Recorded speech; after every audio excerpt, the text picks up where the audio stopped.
2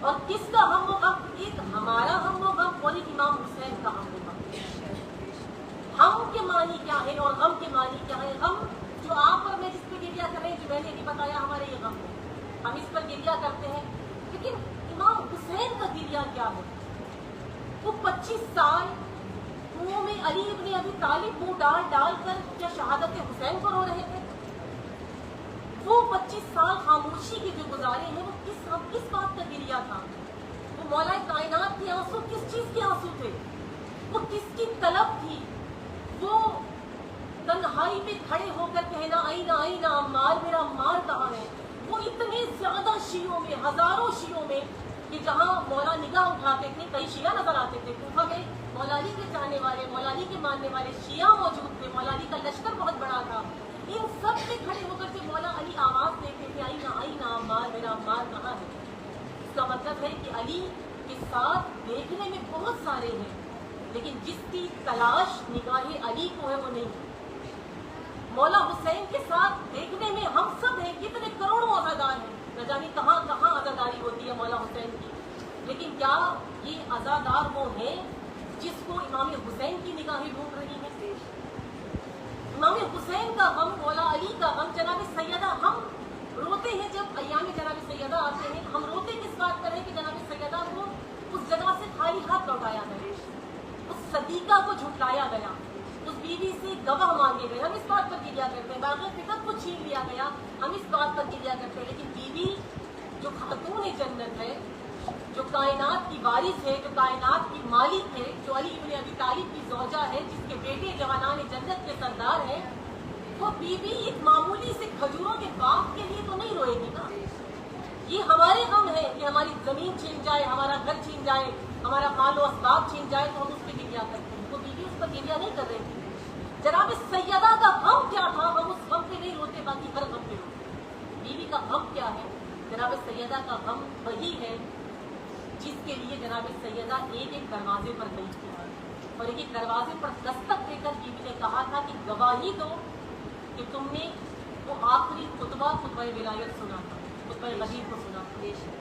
لوگوں کا غدیر کو بھلا دینا، لوگوں کا امامت کو بھلا دینا، امامت کو محجور کر دینے کی تکلیف کی جناب سیدہ، اور وہ محجوریت رہی امامت کی. مولا علی کے دور میں رہی، بعد میں امام حسن مجتبیٰ کے دور میں رہی، اور مولا حسین کے دور میں بھی یہی حالت تھا. اور کیا باقی ائمہ کے بعد اب جب امام عصر موجود ہے تو کیا یہ محجوریت ختم ہو گئی؟ کیا اب آپ بڑے واقف ہیں امامت سے؟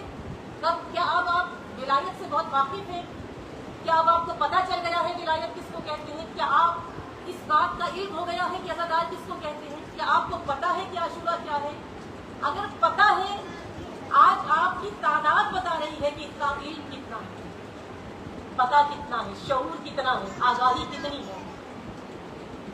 ہم اگر عزادار ہیں تو ہمیں پتہ ہو کہ اہل بیت کا ہم اور غم کیا ہے. ہم سے مختلف ہے وہ غم، ہم سے مختلف ہے. ہم کا مطلب کیا ہے؟ ہم کا مطلب ہے ہمت. کہتے ہیں نا ہم و غم، ہمارا ہم و غم یہی ہے. فلاں کوئی گریہ کرتا ہے، کوئی روتا ہے، کسی کو آپ دیکھیے وہ نوکری کے لیے رو رہا ہوتا ہے، وہ گریہ کرتا ہے یا اللہ ہمیں نوکری مل جائے. مسلح پر بھی روتا ہے، کتنے پیسے لگا کے کربلا جاتا ہے، کربلا جا کر روزے حسین کی جانی پکڑ کے پھر وہاں روتا ہے مولا نوکری مل جائے. اس کا ہم و غم کیا ہے؟ اس کا ہم و غم نوکری. ہم کیا ہے؟ ہم یعنی ہمت، ہم یعنی حوصلہ. ہم کس کا کیا ہم ہے، کس کی کیا قیمت ہے، اس کا ہم بتاتا ہے. اس کا حوصلہ کتنا ہے، اس کی ہمت کتنی ہے، اس کا مقصد کیا ہے. اس کا معنی ہوتا ہے ہم کا معنی ہے آپ کا مقصد. اب جو ہم خواتین ہیں، اگر کوئی اس لیے رو رہی ہے کہ فلاں کے پاس بڑا زیور ہے اور میرے پاس نہیں ہے، اس کا مطلب ہے یہ اس کا غم ہے نا. وہ رو رہی ہے کیونکہ غم پہ رویا جاتا ہے، غم پہ گریہ کیا جاتا ہے. لیکن غم جس طرح ابو باہر نے کہا کہ وہ غم اس پر گریہ ہوتا ہے جس سے محبت ہو.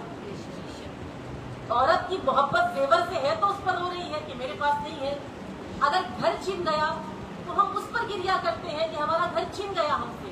یعنی آپ کا غم آپ کا گھر ہے، اس کا مطلب ہے آپ کا ہم بھی آپ کا گھر ہی ہے. یعنی آپ کا مقصد بھی آپ کا گھر ہی تھا جس پر گریہ. آپ کا بچہ بیمار ہے اور آپ اس بیمار بچے کے لیے ہی مستقل طور پر رو رہے ہیں، اس کا مطلب ہے آپ کا ہم بھی وہی بچہ ہے، یعنی آپ کا ہدف، آپ کا مقصد بھی وہی بچہ ہے اور آپ کا غم بھی وہی بچہ ہے جس کے لیے آپ گریہ کر رہے ہیں۔ لیکن عزادار کا ہم و غم کیا ہو؟ عزادار اس کو کہتے ہیں کہ جس کا ہم و غم پیسہ نہیں ہوتا، جس کا ہم و غم دولت نہیں ہوتی، جس کا ہم و غم یہ مال و اسباب نہیں ہوتے، جس کا ہم و غم یہ دولت اور یہ زیور نہیں ہوتا، جس کا ہم و غم اولاد کی شادیاں نہیں ہوتی، جس کا ہم و غم یہ نوکریاں نہیں ہوتی، جن کا ہم و غم اہل بیت کا ہم و غم ہوتا ہے۔ یعنی جو ہم امام حسین کا تھا وہی ہم عزادار کا ہوتا ہے۔ ہم کیا؟ وہی مقصد، یعنی جو مقصد مولا حسین کا ہے وہی مقصد عزادار کا ہوگا۔ اگر آپ عزادار حسین ہیں تو آپ کا مقصد بھی حسین ابن علی والا ہونا چاہیے، جو ہدف مولا حسین کا تھا وہی آپ کا ہو۔ اگر آپ عاشورہ برپا کر رہے ہیں، اس عاشورے کی کڑی کہاں سے ملتی ہے؟ یہ عاشورہ ابتدا کہاں سے ہوتا ہے؟ اس عاشورے کا پہلا قدم کیا ہے؟ پہلا اقدام کیا ہے؟ یہ عاشورہ نکلا کہاں سے ہے؟ یہ عاشورہ انقلاب رسول سے نکلا۔ رسول کی رسالت، رسول کا اقدام، رسول کی تحریک، رسول کا انقلاب، اور پھر وہ قدم جب آگے بڑھے تو کہاں تک پہنچے؟ کربلا تک پہنچے۔ یہی اقدام جب کربلا تک پہنچا اور کربلا میں آ کر جو امام حسین نے کارنامہ سر انجام دیا، اس وقت جس غم میں یا جس ہم میں امام حسین نے کارنامہ سر انجام دیا تھا، کیا آپ اور میں عاشورہ اسی ہم و غم میں مناتے ہیں؟ نہیں مناتے۔ ہم وہ تکلیفیں یاد کرتے ہیں، لیکن عزادار حسین کا عزادار ویسا نہیں ہے جیسا ہونا چاہیے۔ آج عاشورے کی شکل بدل جاتی اگر ہم ویسے ہوتے۔ آج ہمیں اپنی نفرتیں یاد ہیں، اپنی لڑائیاں یاد ہیں، اپنے بغض یاد ہیں، اپنے کینے یاد ہیں، ہمیں سب کچھ یاد، محرم میں بھی یاد رہتا ہے۔ ہمارا اتنا عجیب و غریب ہماری اذا ہوتی ہے، ایک مخصوص، اور یہ میں بغیر معذرت کیے کہوں گی کہ ہم جب مجلس پڑھ رہے ہوتے ہیں، کیونکہ ہم ممبر پر ہوتے ہیں تو سب کو دیکھ رہے ہوتے ہیں، آدھے سے زیادہ عوام انجوائمنٹ کرنے آتے ہیں۔ یہ آپ کو دوستوں کو آپس میں ملانے کا، آپس میں گپ شپ کرنے کا، گھر جانے کا ٹائم نہیں ہوتا، تو وہ بہترین موقع ہوتا ہے۔ صبح سے شروع ہوتی ہے شام تک، اگر آپ کوئی ایک بھی بامقصد مجلس کر لیں نا، آپ کا ہدف پورا ہو۔ آپ میں سے سب نہیں کہہ رہی ہیں، لیکن ایک بہت بڑا طبقہ، ابھی تو گرمیوں میں محرم آیا ہے، جب محرم سردیوں میں تھا، آپ اس مجمع کے اٹھنے کے بعد دیکھا کریں مونگ پھلی کے چھلکے کتنے ہوتے ہیں۔ وہ مونگ پھلی کے چھلکے بتاتے تھے کہ یہاں پر کیا ہوا ہے۔ یہ عزادار تھا۔ عزادار تو غمگین ہوتا ہے، عزادار تو عزا میں ہوتا ہے، عزادار تو چہرے سے لگتا ہے کہ عزادار ہے، عزادار کے چہرے پر تو مسکراہٹ بھی نہیں آتی۔ عزادار جس غم میں، جس تکلیف میں، جس کے لیے آتا ہے، بس اسی کا عشق ذہن میں ہوتا ہے، اس کے اور کچھ نہیں ہوتا اس کے ذہن میں۔ یہاں عزادار سب سے پہلے شوپر بھر کے لے کے آتا ہے، پھر پیچھے ہم کمرے میں اکثر جو لاسٹ کمرہ ہے اس پہ ویٹ کر رہے ہوتے ہیں تو وہاں شوپر کھلتے ہیں، پھر شوپروں سے وہ مائیں بھی کھا رہی ہوتی ہیں، بچے بھی کھا رہے ہوتے ہیں۔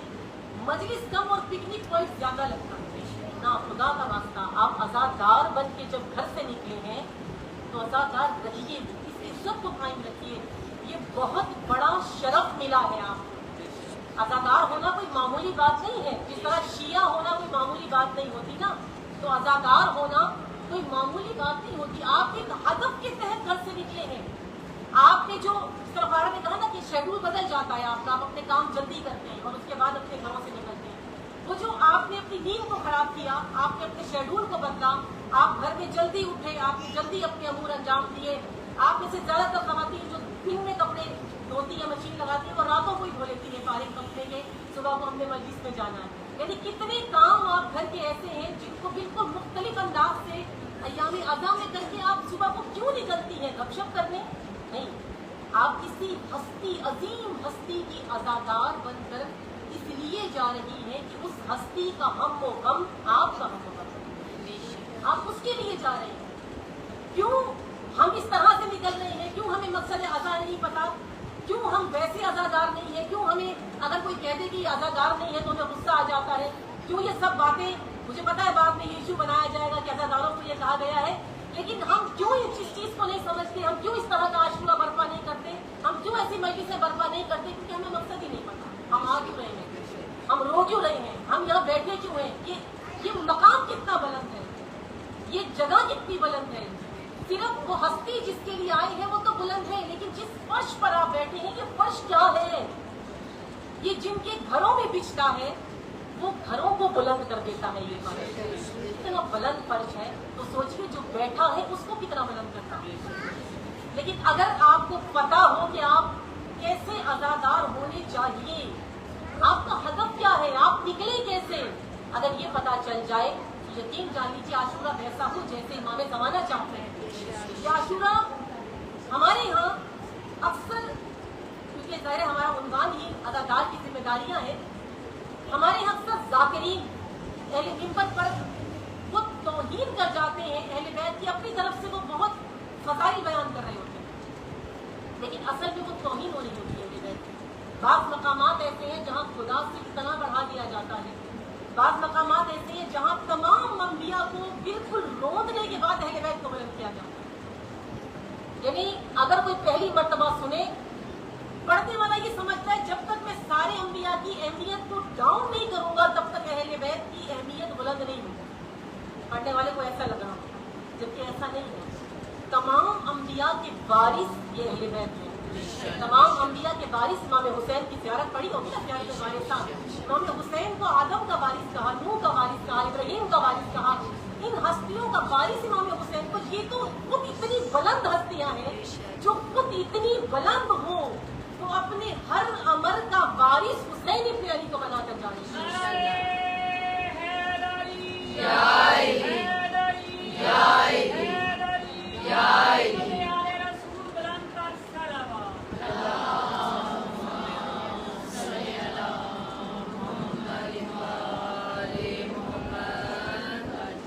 سب سے پہلے ہمیں حسین کو سمجھنا ضروری ہے۔ ہم یعنی ہمت، ہم یعنی آپ کا مقصد، اس مقصد کے تحت آپ فرش عزا پر آ رہے ہیں۔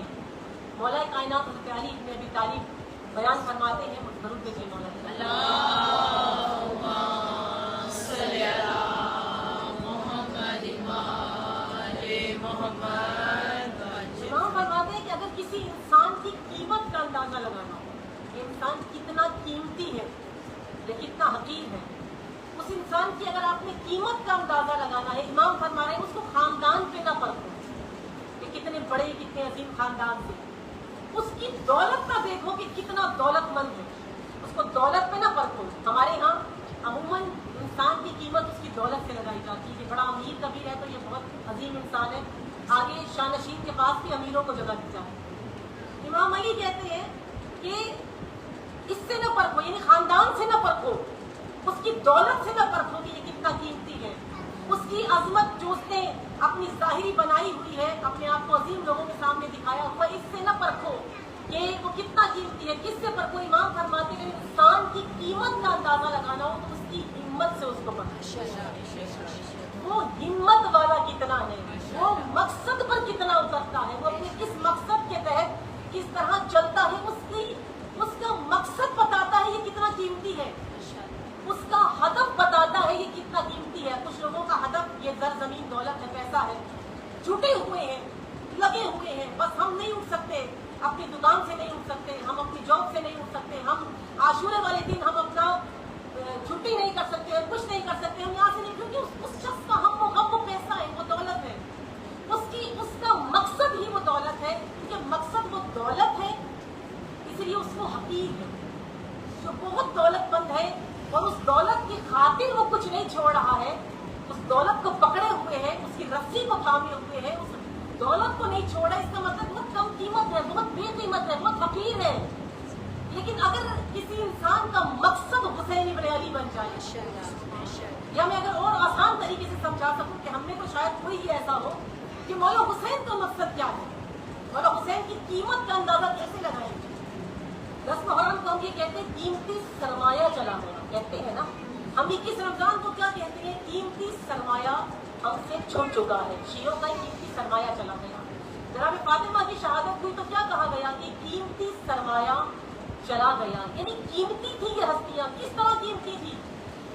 علی بیلچا چلا رہی ہے کسی یہودی کے باغ میں، آپ نے تو امانت نہیں دیکھی. علی سوکھی ہوئی روٹی کھا رہے ہیں کہ جس کو اپنے گھٹنے پہ رکھ کے توڑتے ہیں تو وہ ٹوٹتی ہے. ایسی سوکھی ہوئی روٹی کھانے والا کہ جسے کوئی پانی میں ڈبو کے بھی نہیں کھاتا، لیکن وہ سخت سوکھی ہوئی روٹی علی ابن ابی طالب کھا رہے ہیں. حسین ابن علی جو میدان کربلا میں آئے ہیں اور پینے کے لیے پانی 3 دن کے بھوکے پیاسے ہیں، پینے کے لیے پانی نہیں ہے. اور یہ وہ ہستیاں قیمتی، لیکن کہا جا رہا ہے قیمتی جانیں ہیں. کیوں قیمتی جانیں؟ کیونکہ ان کے مقصد قیمتی ہے. ان کا ہدف، ان کا ہم و غم دولت نہیں ہے، ان کا ہم و غم پیسہ نہیں ہے. کیوں علی ابن ابی طالب اتنی قیمتی ہے؟ کیوں جناب فاطمہ اتنی قیمتی ہے؟ کیوں حسن مجتبی اتنے قیمتی ہے؟ کیوں امام حسین اتنے قیمتی ہے؟ کیونکہ مولا حسین کا عشق، مولا حسین کا مقصد پروردگار عالم. یہ مقصد قیمت کو بڑھا دیتا ہے. جیسے ہی مقصد پتا چلتا ہے خود بخود آپ کی نظروں میں بھی ہر اس شخص کی قیمت بڑھ جائے گی. جیسے ہی مقصد پتا چلے گا، آپ کو جیسے پتا چلے گا نا یہ شخص تو دولت کے پیچھے بھاگتا ہے، آپ کی نظروں میں خود بخود حقیر ہو جائے گا. ایسا عجیب انسان ہے، دولت کے پیچھے بھاگتا ہے تو یہی رہ جانی ہے. جتنے مر گئے اپنے ساتھ نہ گھر لے کر گئے، نہ در لے کر گئے، نہ زر لے کر گئے، نہ زمین لے کر گئے.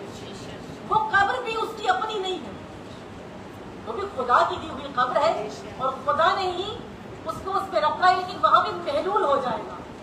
اس قبر میں بھی اس مٹی کے ساتھ وہ مٹی حل ہو جائے گی. اپنا کچھ بھی نہیں ہے، نہ کچھ لے کر گئے ہیں، اور جا کر رکھ بھی دو تو لے کر نہیں جائے گا وہ آگے اپنے ساتھ، نہ وہ چیز کام آنی ہے.